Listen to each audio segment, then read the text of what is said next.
bisa langsung ditembak aja di tempat atau kadang ya disamain kayak kecelakaan. Ya kan kami di tembak ya kayak kami itu targetnya gitu loh, sudah ya kriminal juga. Ada bahasa yang kurang berkenan ya di suarakan. Oke, lanjut. Ya nggak bisa kan tentara. Oh, jadi Harus tentara dulu.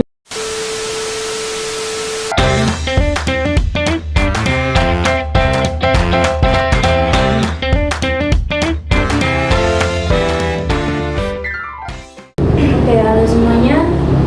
Selamat datang di podcast kami. Jadi di sini akan membahas mengenai suatu sejarah yaitu Petrus. Ya. Sebelumnya perkenalan terlebih dahulu, nama saya Saskia Salsabila bersama rekan saya yakni Saya Faiza Islam Salsabila. Nama saya Eri Mirza. Gimana nih Eri kabarnya? Baik. Oke, ngomong-ngomong soal sejarah nih ya, pernah nggak sih dengar kata Petrus gitu? Ya kan nama Kristen kan. Petrus itu sebenarnya kepanjangan dari penembakan misterius. Itu terjadi waktu zaman Orde Baru, zamannya Soeharto. penembakan misterius. Kalau boleh tahu kenapa bisa misterius? Ya soalnya kan penembakan misterius itu kan operasi rahasianya miliknya Soeharto ya. Jadi yang ngejalaninnya itu tentara kayak gitu-gitu. Jadi ya gimana ya, susah untuk diyakini. Itu kayak targetnya itu semua orang atau orang-orang tertentu doang? Yang dianggap kriminal sama Soeharto, yang kayak ciri-cirinya tuh ada yang kayak tatoan, rambutnya gondrong, terus kayak banyak bekas luka lah gitu. Soalnya kan kayak gitu kan ciri-cirinya kayak orang yang sering tawuran gitu. Terus kenapa sih kayak penembakan Petrus tuh katanya selalu nempel banget di ingatan orang zaman dulu? Ya kan gimana ya, kayak bayangin aja kamu malam-malam jalan terus tiba-tiba ada suara tembakan, terus ada mayat gitu aja, kan pasti kan menakutkan kan. Oh iya sih. Itu berhentinya itu karena apa? Kayak tiba-tiba berhenti aja atau ada unsur lain karena apa gitu?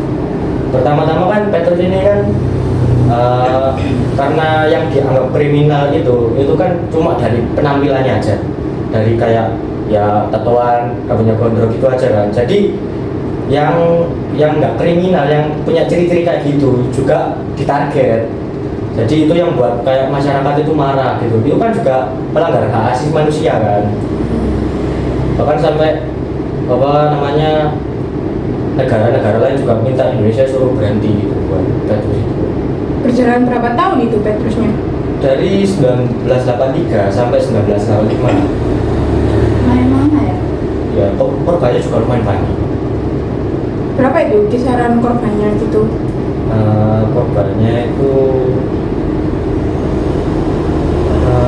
kalau menurut kompas.com pada 1983 tercatat sebanyak 532 orang tewas dan 367 tewas karena luka tembak diduga korban.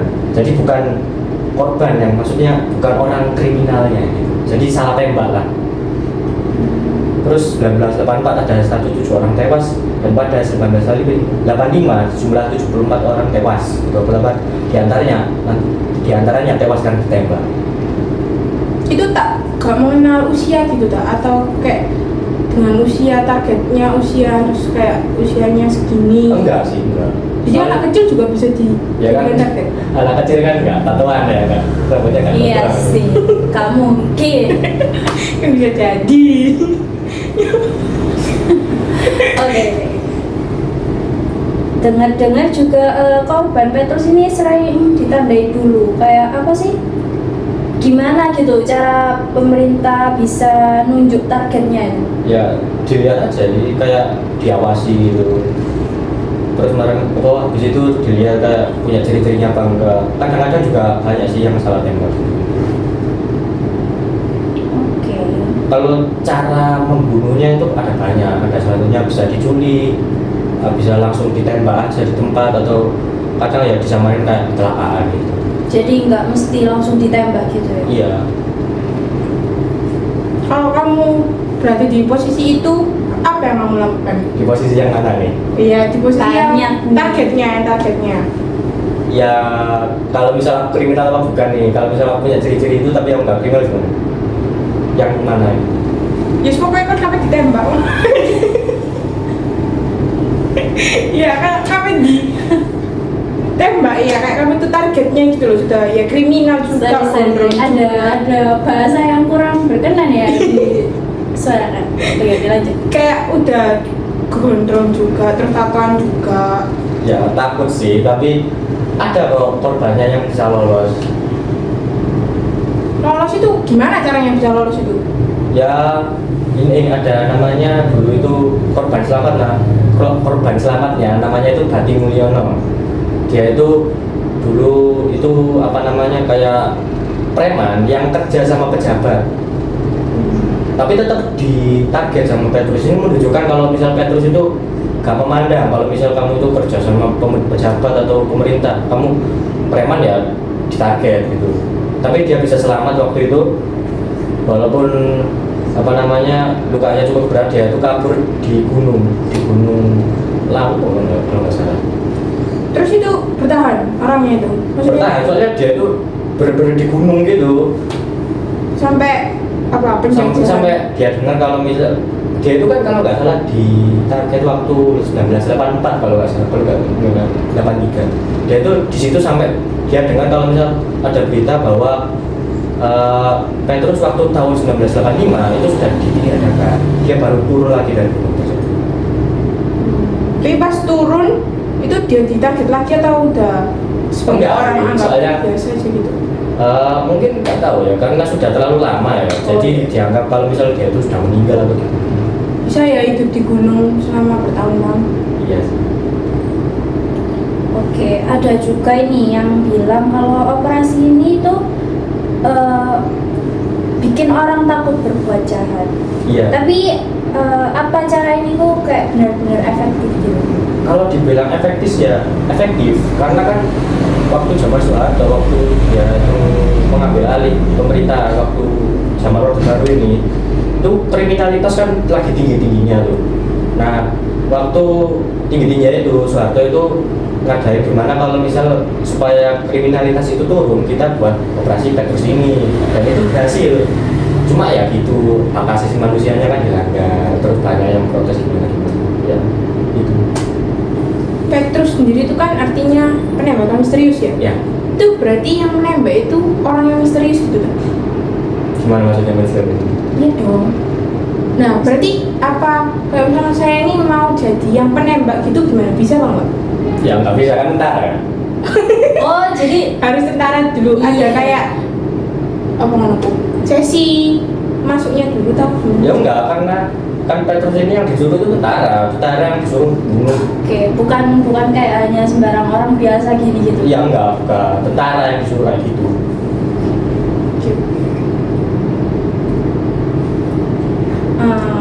Kalau kejadian ini, misal ya terjadinya tuh kayak di zaman saat ini ya, zaman dekat-dekat ini gitu. Kira-kira reaksi masyarakat ini bakal beda apa enggak, atau bakal sama kayak di zaman yang dulu? Menurutku ya, kalau misalnya di zaman sekarang masyarakat bakal lebih menggila lagi, lebih marah sama pemerintah. Soalnya kan apalagi ada sosial media kan. Iya. Ditemuin apa namanya Maya di jalan-jalan itu kan penting banget ya, pasti orang-orang bakal takut juga kan. Orang-orang beritanya bakal lebih menyebar di negara-negara lain di dunia itu kan bakal takut banget ya. Menurutmu itu dari Petrus ini ya, itu membawa dampak negatif atau positif? Negatif. Meskipun kriminalitasnya menurun, tetap kan kayak hak asasi manusianya tetap apa namanya ya dilanggar gitu. Kayak kriminal ini kayak seolah-olah itu gak dianggap manusia lagi, tetap meskipun dia udah menyerahkan diri kadang itu tetap ditembak juga. Jadi kayak seolah-olah kriminal ini itu gak dianggap manusia lah, jadi gak jahat banget gitu. Tapi di balik itu tadi juga ada sisi hal positifnya juga kan ya. Jadi kan kayak kriminal tuh jadi menurun gitu kan. Iya sih, benar sih. Cuma tetap menurut saya itu nggak bisa bukan hal yang benar untuk dilakukan itu. Berarti kalau menurutmu ini lebih banyak dampak negatifnya atau positifnya? lebih banyak dampak negatifnya ada lagi. Pernah nggak kayak dengar ada kayak nggak dengar sih, tanyain aku, pernah nggak kayak si penembak itu melakukan kriminalitas? Oh, jadi kayak iya, penembaknya juga merasa bersalah gitu kan? enggak, kayak penembaknya itu juga seorang Seorang preman. kriminal, Mbak. Iya, seorang Oh nggak kriminal. bisa loh, kan ini tentara sekali lagi. Nah, yuk pernah tak Kak? sorry sebelumnya. Pernah ada kejadian gitu apa enggak gitu loh? Aku tanya. Ya enggak sih, tahu ya enggak. Seharusnya sih enggak ya. Seharusnya kan tentara, kayak tentara atau polisi gitu yang disuruh untuk ikut operasi Petrus ini. Oh iya. Iya. Kalau menurutmu nih gimana caranya biar kita itu belajar dari peristiwa ini supaya nggak terulang lagi? Belajar ya gimana ya?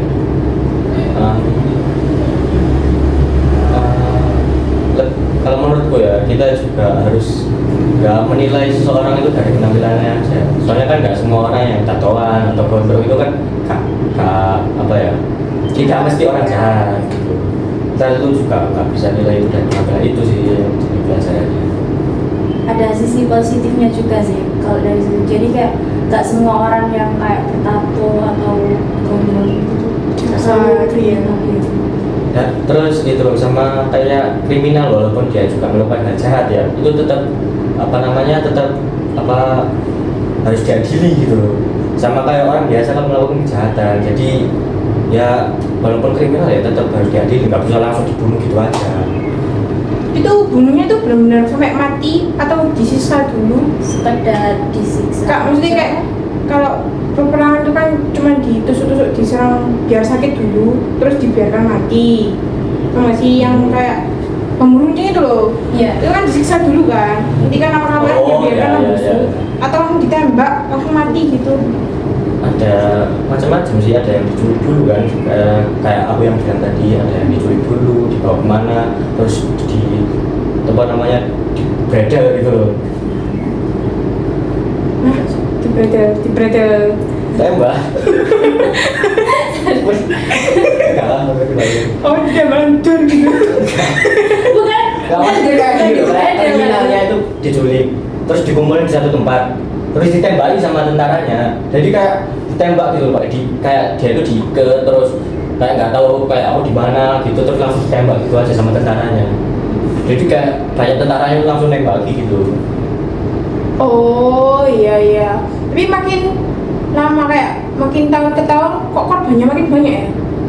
Ya Apa kayak nggak ada rasa takut tersendiri buat waktu orang-orang itu sih, kalau nggak salah waktu aku lupa tahun berapa, kayak Soeharto atau ketua ABRI itu bilang kayak dia itu ngeluarin ultimatum buat kayak yang punya ciri-ciri kriminal ini untuk mencerahkan diri. Oh, Buat berarti kriminal, nggak buat- di target gitu. Mesti kan nggak yang ditangkap itu biar menyerahkan diri. Iya. Oh. Jadi waktu tahun berapa gitu ada yang nyuruh kayak Soeharto kalau nggak ketua ABRI tadi itu ngeluarin ultimatum buat yang kriminal ini untuk menyerahkan diri. Cuma kan seperti yang aku sudah bilang tadi ya, kayak ciri-ciri kriminal menurut pemerintah ini kan ada agak rancu ya.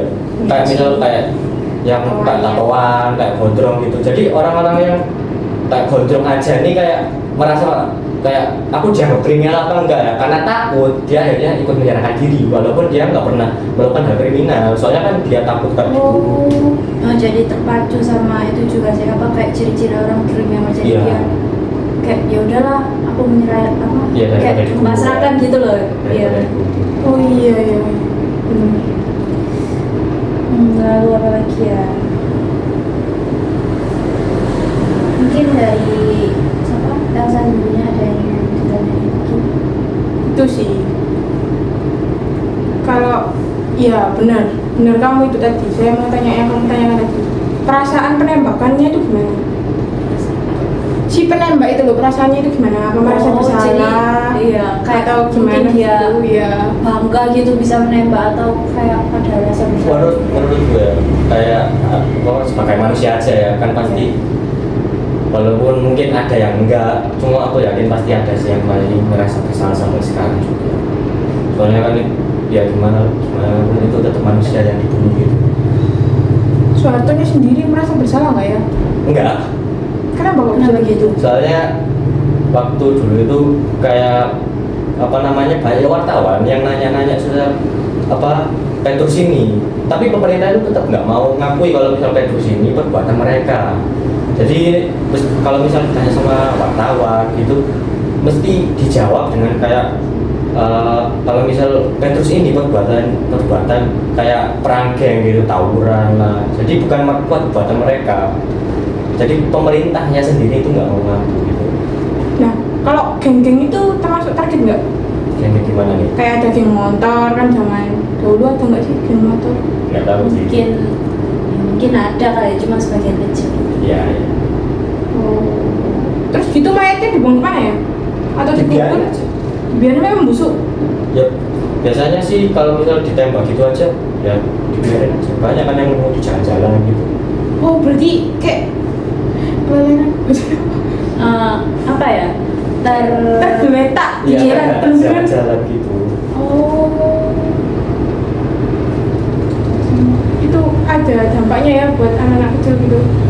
Harusnya ya. Kayak kan itu nakutin banget ya, apalagi buat anak kecil kalau bisa kayak lagi main gitu terus ketemu sama kayak gitu kan baru serem banget. Ada nggak ya yang orang yang hidup di zaman Petrus tapi sekarang itu masih hidup, di zaman sekarang masih hidup? Banyak. Oh, banyak.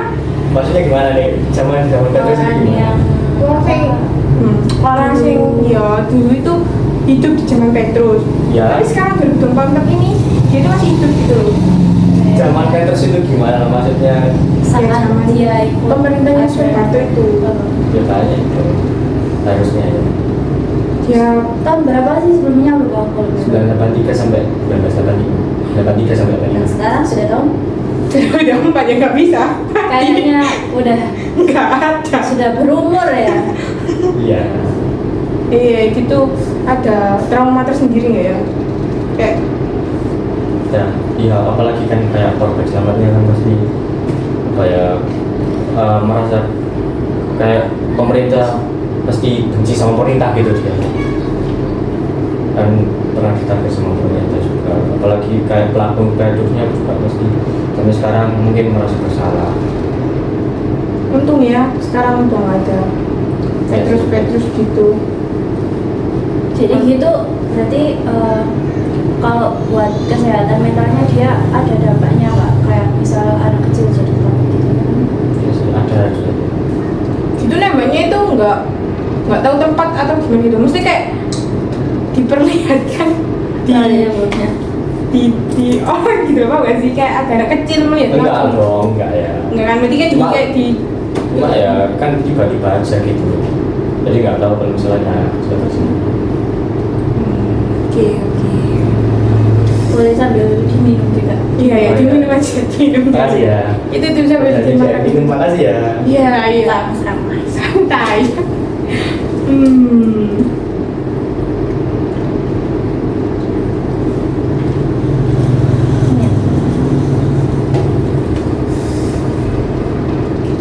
Bentar, aku mau minum dulu, guys.